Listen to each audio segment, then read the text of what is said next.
From downtown Scranton, this is Northeast Current. WQPX invites you to join us as we explore public affairs, current events, and arts and culture in northeastern and central Pennsylvania.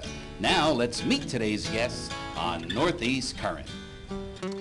Welcome to Northeast Current. My name is James May, and I'm the Regional Press Director for the Pennsylvania Department of Transportation. My name is Mike Toludo. I'm Safety Press Officer for PennDot. We're here at the Sumner Elementary School in Scranton to talk about an issue that is very important that we see a lot of young people, but older people as well, being impacted by distracted driving. Mike, I know as the Safety Press Officer, one of your jobs at PennDot is to help inform the public on some of the issues around distracted driving. First of all, what are some of the distractions that we see in cars these days? Well, the key one is the cell phone, definitely. I mean, there's other than the cell phone, there's people eating, putting on makeup, reading newspaper, playing with their radio. The thing is they need not to stop doing that. They have to stop doing that. Now, what are some of the stats that we see? And I don't want to spend too much time on numbers, but how many people are we seeing impacted by distracted driving? Well, one stat that PennDot says is we had 14,800 crashes last year in 2015 involving distracted driving, and 66 of them were deaths. And you know, a lot of times when we think about distracted driving, we think about somebody making an intentional decision that they're going to text, that they're going to do something in the car. And obviously we do see a lot of that takes place. But sometimes distracted driving comes at us almost unintentionally by accident. And we're going to be talking with the principal here of Sumner Elementary School, who was actually involved in a distracted driving accident recently, and he's sort of making it his mission now to let the young people know, to let people know how quickly something like this can happen. So we're really excited for our show today to talk with Mr. Bieri, who's the principal at Sumner Elementary School, and we'll be right back right after this with him.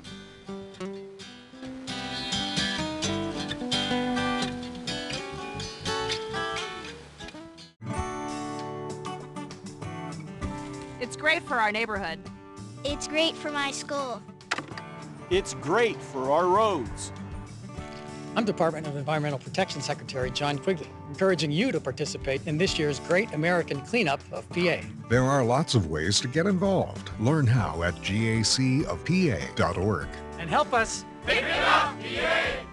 Paid for with Pennsylvania taxpayer dollars. We're here with Dave Bieri, who is the principal here at Sumner Elementary School. How long have you been the principal here, first of all? This is my 7th year. 7th year, okay.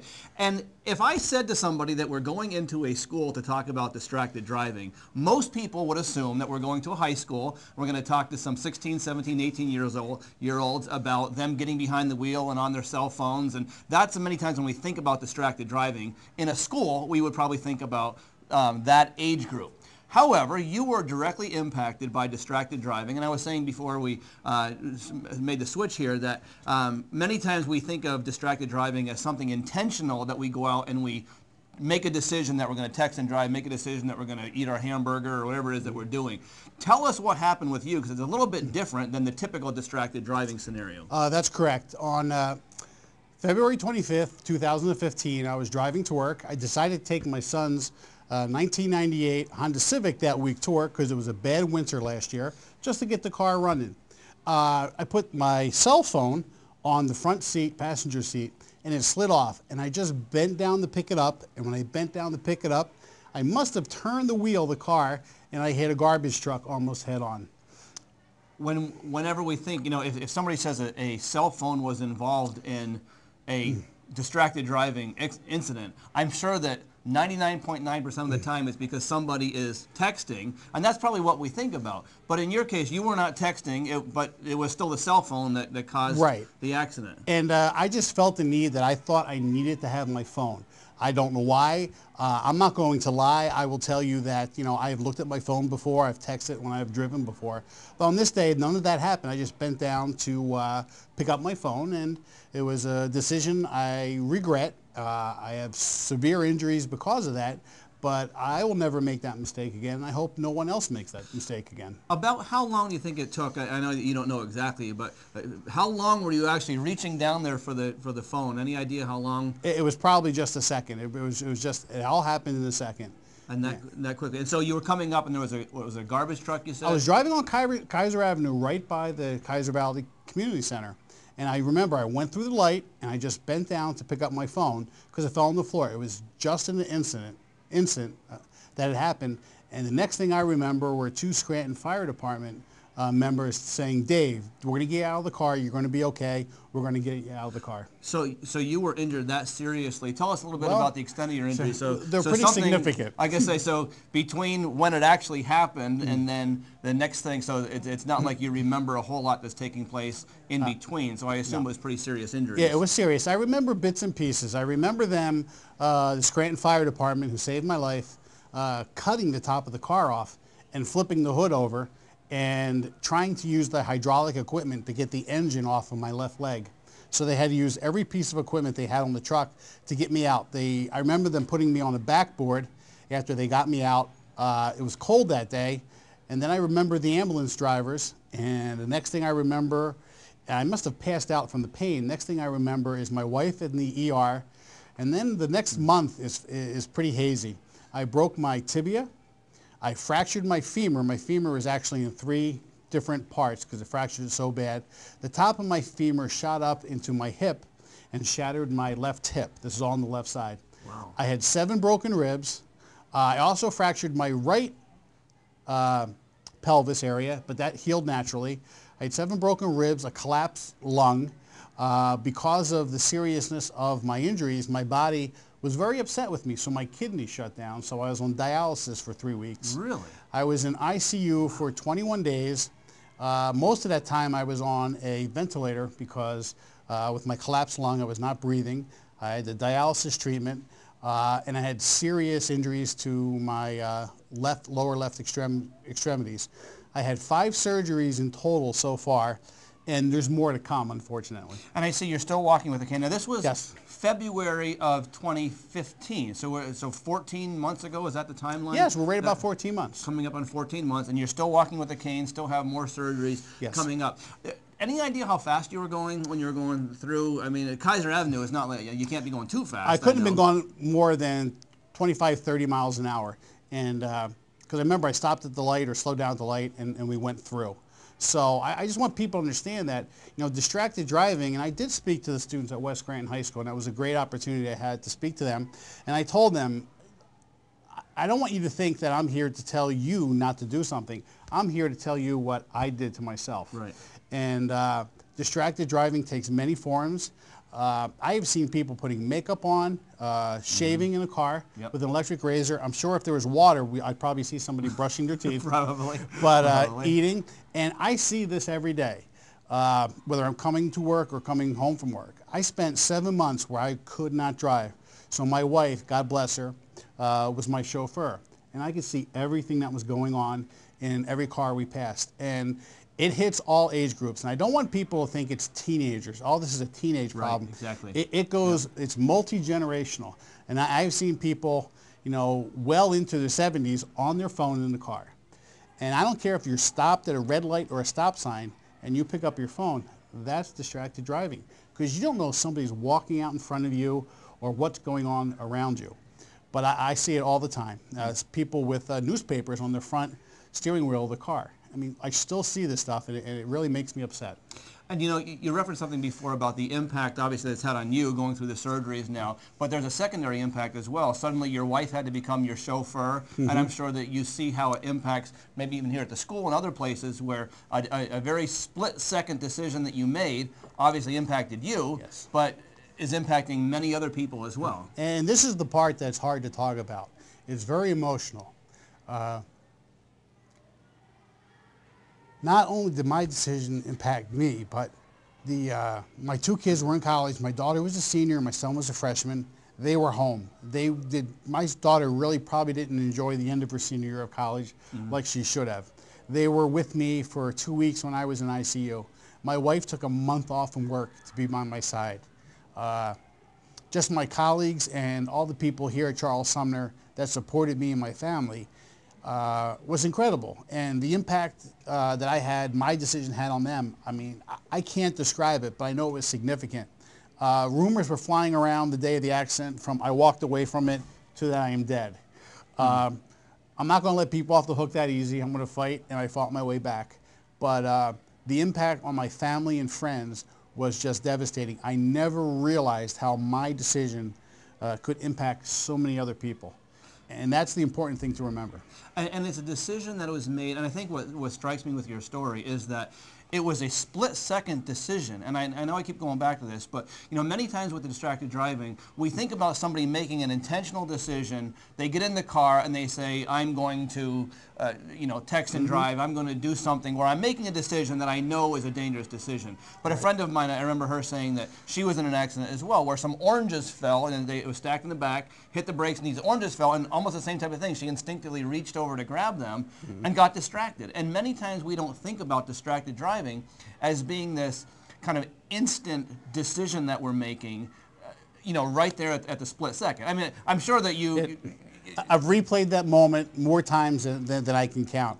And it truly is a split-second decision. You're not thinking about the consequences. You're thinking, oh, everything's going to be okay. I'm just, getting my phone, or I'm turning around because my child's in the back seat. Right. They dropped their pacifier, or they need a cracker or something.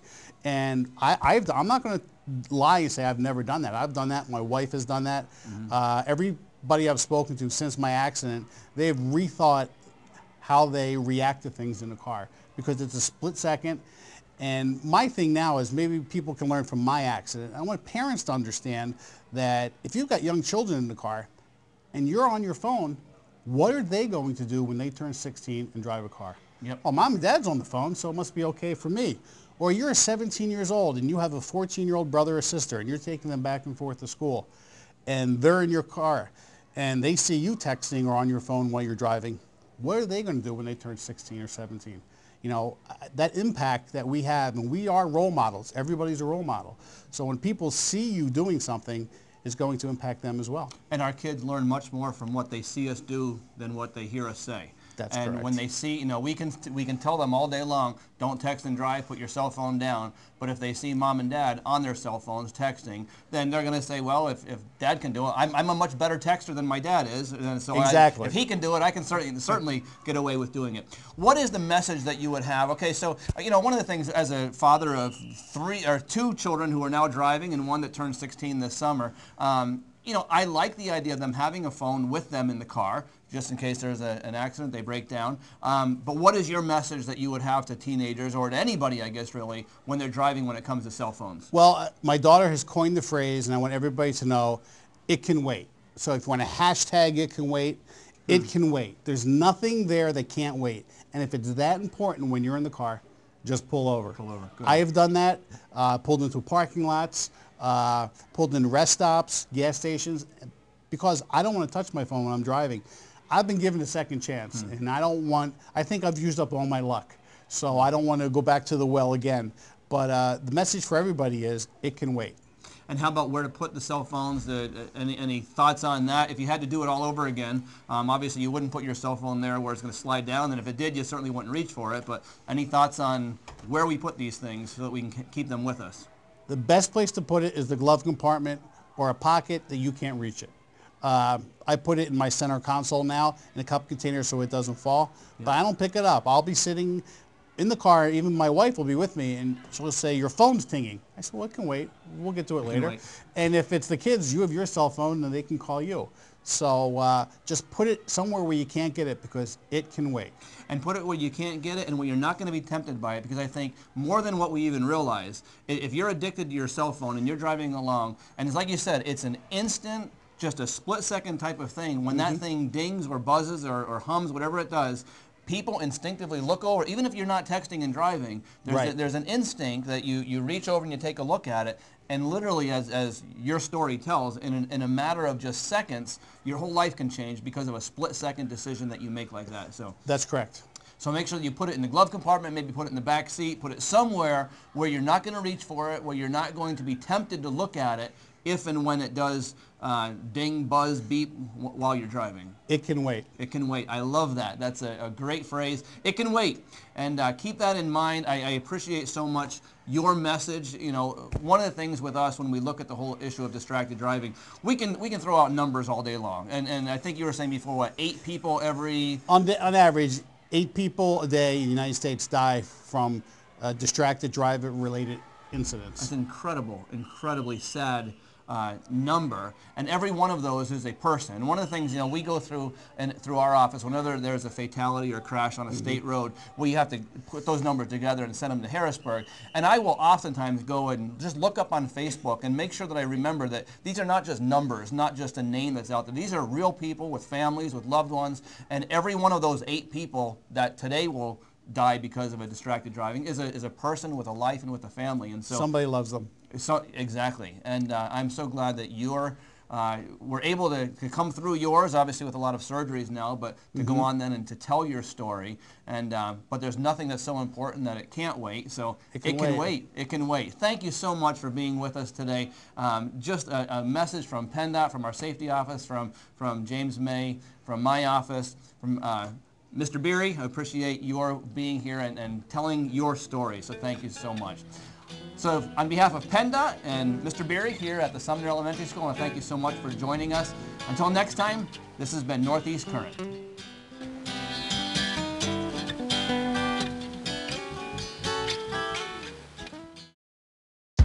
You taught him how to hit a baseball, how to hit a receiver. You even taught him how to hit the open man.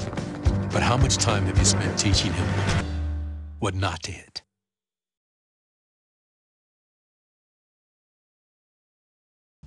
Welcome back to Northeast Current. I'm your host for this segment, Bernie Mayapolsky, and I'm here with Janine Luby, and we're here to talk about World Laughter Day, right? Yes, absolutely, that is right. And we are actually at the beautiful McDade Park. It's a beautiful day, and this is where the event is going to be. Yes, it's going to take place Sunday, May 1st. It's been celebrated now for over 15 years, and it started in India by a medical doctor who believes the world needs a lot more laughter. India, interesting. And well, he is actually the father of the laughter yoga movement. So, laughter yoga. Yes, he started that, and then he said, you know what, we need everyone celebrating around the world. So it's always held the first Sunday in May, and we've been celebrating here in Scranton for the past about, I'd say, 6 years.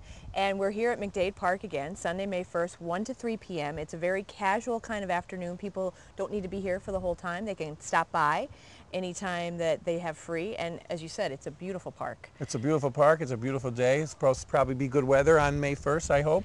You know, we have been fortunate, and here's the great part, even if we get a little bit of rain, we have a pavilion. Oh, it's in the pavilion, so I was going to ask where it is. So it's not where we're standing now, we're by the pond. Yes, but it's going to be gazebo. Up by the pavilion. It'll be under the right pavilion. when you come in on the road. Yep, it's basically on the right-hand side after you come in, and everyone will see. I always put up smiley posters, or smiley face balloons, I should say. So they should stop by, and what we're going to do throughout the afternoon, through those 2 hours, laughter yoga, as I mentioned that. We'll do a little demo coming up in a bit. Laughter yoga is meant to just laugh for the sake of laughing, for the wellness aspect, for the stress relief. You and I both know as adults we have a lot of stress. Yeah. We may not laugh enough, so this is kind of like put it on the calendar and say that afternoon I'm going to have fun, I'm going to laugh. Bring the kids because we want the kids to tell jokes. It's a great time for the little hams who are always telling their parents and grandparents a joke. Yep. And she'll tell a joke, hopefully she'll join us. Tell a joke, they get a prize for having the courage to get up and promote laughter by making us laugh. And we'll also have Beth Burkhauser is a local artist in Scranton. She does the Hexagon Project. Yeah, sure. Which is a great international project, so people can go over to her station and do hands-on art. Not laugh at this Hexagon. No, well, she'll laugh with you. Okay, laugh with she's a very joyful person. But yeah, she's going to lead some art so people can express their creativity, something very positive. This must be expensive. What does this cost? Nothing. It's free? It's Are you free. kidding me? It's free? So for all those folks who say, oh my gosh, there's nothing to do in Scranton, there's nothing to do in Northeast PA, which drives me bonkers. Those are people, they would say there's nothing to do in Manhattan. That is true. They'd probably sit in their apartment and look at Netflix or something, which is fun. But that's true. This is free, so it's a great afternoon to come out. And here's the great part. It's a beautiful park. People can bring a picnic if they want. Yeah. It's a very chill, low-key event, so there's not going to be laser tag, there's not going to be food trucks, but it's going to be about nature, it's going to be about laughing. People can bring a picnic if they want, bring the family. They can even bring, this is a pet-friendly park. They can even bring the family dog on a leash. Does the dog, we try to make the dogs laugh too? You know, dogs smile too.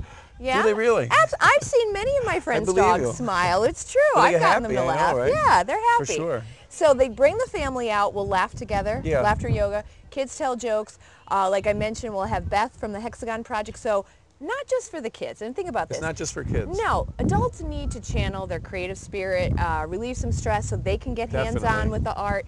And here's the other best part of it. We're going to have basket raffles to benefit the nonprofit Humor Therapy Fund of the Scranton Area Foundation. That's cool. And it's a, we need the help, Ernie, because it's a very small fund, very not super known because it's not a household word.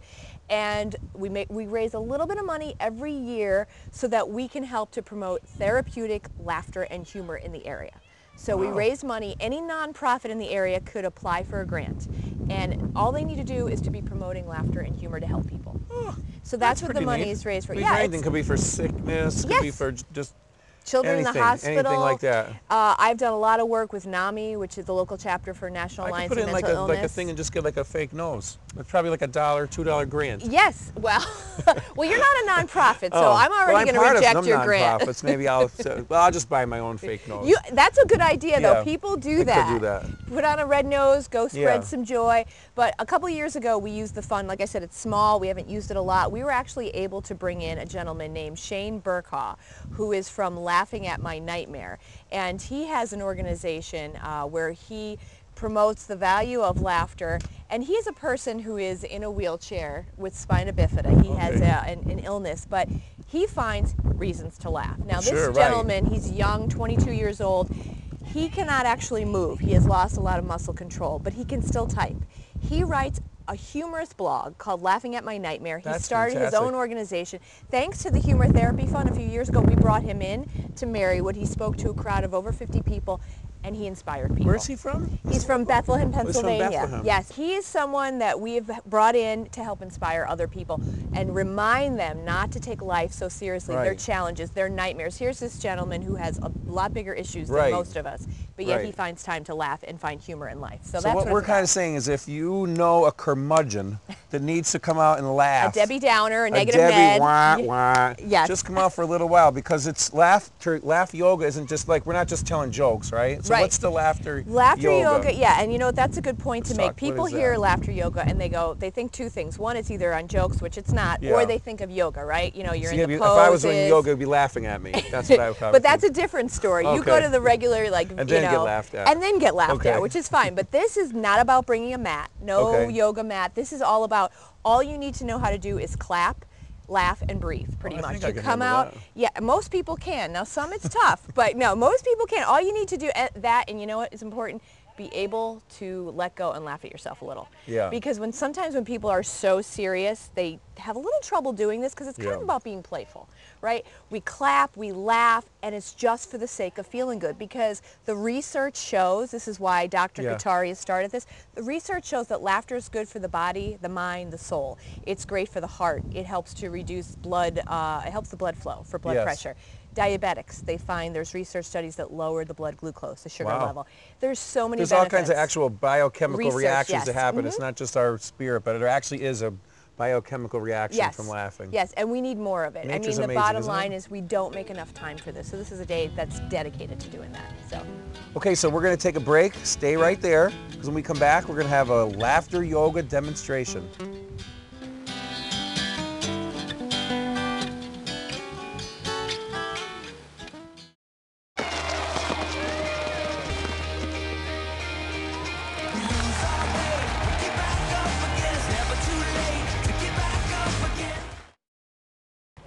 Welcome back to Northeast Current, and while we were away, look what we found. This little girl, what's your name? Gracie. We found Gracie, and she's going to tell us a couple of jokes before we get into our demonstration. So, Gracie, you said you had a couple of jokes? I do. Oh, well, let's hear them. Knock, knock. Who's there? Interrupting cow. Interrupting cow who? Moo! Ah! That cows. Okay. That was a good one. I had you have a couple more. The jokes don't have to be funny for World Laughter Day. Yeah, they just have to be odd. Watch a lot of Vine, do a lot of vining. Okay. So, have any other one? You have any other ones? Yes, I do. I thought you had another one. What is the pirate's favorite letter? What? R. R. That's a good one. I have one. What? Why is 6 afraid of 7? Because 9, 8, and 10? No, because 7, 8, 9. 6 is afraid of 7 because 7, 8, 9. Wow, this is good Okay. stuff. Right? I'm getting a good laugh. This is good stuff. Why didn't the shark cross the road? The shark, because he doesn't have feet. No, Why? because he has to live in the ocean. All right, so we had a couple of jokes from Gracie. That was pretty good. And that's a reminder, right? World Laughter Day. Bring the kids out. All right, well, let's do our laughter yoga demo. Yeah, you ready, Gracie? Laughter yoga. No, okay, no, remember, like, people tend to get confused. It's not this kind of yoga where you're, you know, you have a mat. It's not that kind of thing. No. So remember, for people who may not be as athletic or fit, it's fine. It's great for everybody. Laughter yoga, everybody can do it, right? Everyone needs to laugh. That's right. Gracie's got the idea. So what we're going to do, all right, we're going to take, listen, we're going to take a nice deep breath in through our nose, and we're going to exhale with a ha sound. How do we do it? We just go, and then we go, ha. We take another deep breath in, and we exhale with a he sound. He. And then our last one, deep breath in, and we exhale with a ho sound. Okay. Oh, and one of our exercises, we'll just do a little sampling today. A lot of times, especially in the winter, although the weather's great now, but sometimes we want to be somewhere else. We pretend we go to Hawaii because Hawaii's beautiful, right? Yes. So what happens when you get off the plane in Hawaii? What do they say? Do you know, Gracie? Aloha? They say aloha, right? Wait, I have to tell you something. In school, we had the state report, and I got Hawaii. Then you already know all about how beautiful Hawaii is. That's great. Because it's so cool, and I love Hawaii. Well, you're going to love this then, because we're going to do our aloha laughter, okay? This is what people can expect, a little sampling of. We're going to do, our hands are folded, and we're going to do aloha laughter. So we look at each other, and we go, aloha. Can you do that? Ready? Aloha. Once more, aloha. You can't Very help but be good. happy when you're laughing. Right, and Even that's if you're just honestly doing the the whole action. idea, because people need more eye contact, they need more socialization, and the idea is we're not laughing at one another in a bad or negative way, we're laughing with one another, because it's a positive thing, it's contagious, and we can share it. So, May 1st, 1 to 3, McDade Park. It's free. It's at McDade Park. At the, we'll put it on the screen. It's at the pavilion when you first come in. So rain or shine. Yep, rain or shine. It's bring the kids, and then even spend the day at the park. You could grill here. You could walk. You could bring your bike. You could bring your dog. You could On a do leash. everything. On a leash. Bring your dog, please. On a leash. Kids on a leash, maybe. Oh, no, I'm just kidding. So remember, it's May 1st. May 1st, right? 1 to 3. No charge at the pavilion at McDade Park. Yep. Rain or shine. And we'll be back next week with more Northeast Current. Thank you. Bye.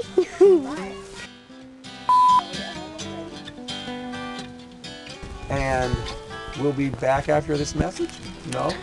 I We'll be back. chocolate donut this morning. Holy moly. I did. It's a show about laughter, not nutrition. That's right. No, no more clapping now. Put it down so you don't get tempted. Okay. Oh, here, you do Gracie will do the clapper. one again. big clap. Take one. Come after you. And you don't know if... Can you hear me? Can you hear me? Doesn't matter. Sorry, I lost my train of thought there. And it means if I trip and fall, get hurt, I'm not going to be a happy camper. I'm always amazed by people, like, really? I know. Really? Because you don't think this is something going on here? Film. Camera right there. Come on in. Not even some Japanese tourists are taking a picture. We're like literally videoing. You've got the headset on. Yeah. Didn't the chicken cross the road? Why didn't the chicken cross the road? No. I don't know. Why didn't the chicken cross the road? Because he was too busy having the babies. Wah, wah. We'll probably have to cut that one out. Toodles. Let's start that one out.